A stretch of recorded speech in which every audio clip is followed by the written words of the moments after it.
Hey guys, I just thought I'd do a quick review of my latest guitar, which is the Ibanez S8QM-TRB.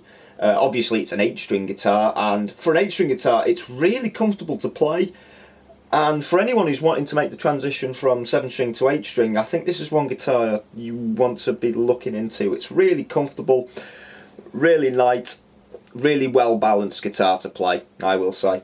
So yeah, let's just go through the whole specifications. Obviously, with it being an Ibanez, really thin neck profile, 5-piece neck on this one.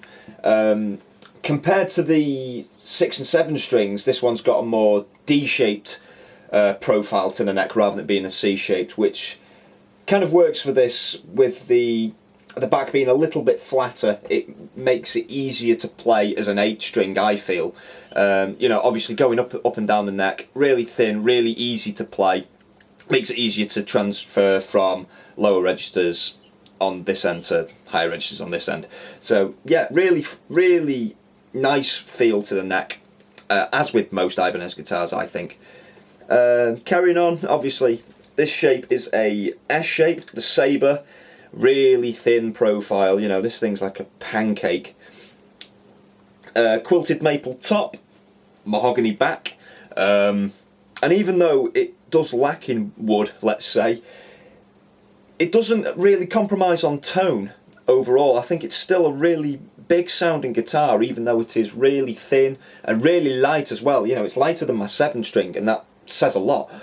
Carrying on, we've got rose, standard with most Ibanez guitars, rosewood neck, jumbo frets. Can't really say much more than that. Feels really nice on the top, I think. It's kind of standard, so no big deal. Back onto the body, 5-way switch, tone, volume, kind of standard for most Ibanez guitars, especially most guitars with a 2-humbucker setup, such as this. The bridge is a Gibraltar standard 8-string bridge, and I really like the bridge on this. It's really comfortable to play. It means you can play for a lot longer periods, because it's just much more comfortable to rest on for your picking hand. So you can play for a lot longer, and it holds tension fairly decently, I think, compared to the older Ibanez bridges as well.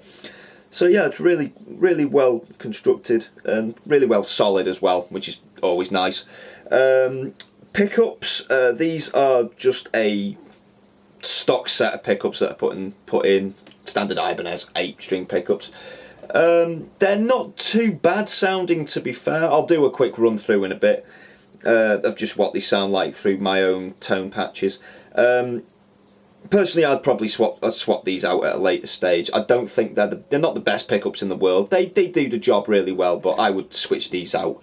Depending on your style, do a bit of research on what pickups you want to look for. Personally, I'd probably go with a set of bare knuckle aftermaths, for the, dare I say it, genty tones. But yeah, other than that, for the most part, they do the job really well. String gauge even. These come equipped with Diodario strings.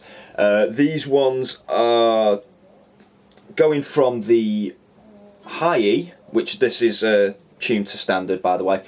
You've got 9, 11, 16, 24, 32, 42, 54, 65. Personally, I think that's a little bit loose, especially on the lower register. You will notice that with these, especially when you're picking harder on the lower notes, say the F sharp, you can kind of notice that the pitch does shift upwards the harder you pick, and obviously when it comes to rest, it comes down naturally to the F sharp. So like I was saying, this is tuned to standard. So it would be E, A, D, G, B, E, and 7-string is B, 8-string is F sharp. This is usually tuned half a step down, so Meshuggah tuning. So yeah, and also the scale is 27 inches, and for those that work in metric, it's 685.8 millimeters, and I think that's a really good medium between 25.5, which for an 8-string doesn't work. You don't get a lot of tension on the higher strings, and like longer scales, like some 8-string guitars have like up to 30 inches, and like Meshuggah's guitars that are 29.4, I think they're a little bit long myself, especially for the higher strings. I think you get a bit too, your higher register becomes a bit too tense, and it becomes hard to do like bending and stuff like that. So 27 inches for me, I think, is a really good scale to work with a guitar of this type. So yeah, that's the guitar in a nutshell, really. And now I'm just going to go through some tones just to give you an idea of what it sounds like in general. I'll just go through my rhythm lead and clean patches that I use for my own projects and for my band as well. So yeah, I hope you really like this guitar. Like I said, for anyone, for anyone who's looking into 8-strings, have a look at this. I think it's really beautiful. Price-wise, this cost me £549. I'm not sure what that is in either euros or dollars. You'd have to do a bit of research, check the exchange rates and whatnot. But really well priced. I think it's well worth the money, and like I said, if you're looking at an 8-string, have a look at this. It's beautiful. I think it's fantastic. So yeah, I hope you've liked this. I'm just going to go through some tones again, right? And yeah, let's check out what it sounds like.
So yeah, cheers for checking out this guitar. Hope you like what you've seen and heard. Don't forget to like, comment, subscribe, all that good stuff. I'll have links to my project and my band below, so go check those out. You won't be disappointed. And hopefully I'll have some covers using this guitar coming up really soon. Okay, cheers guys. Hope you enjoyed.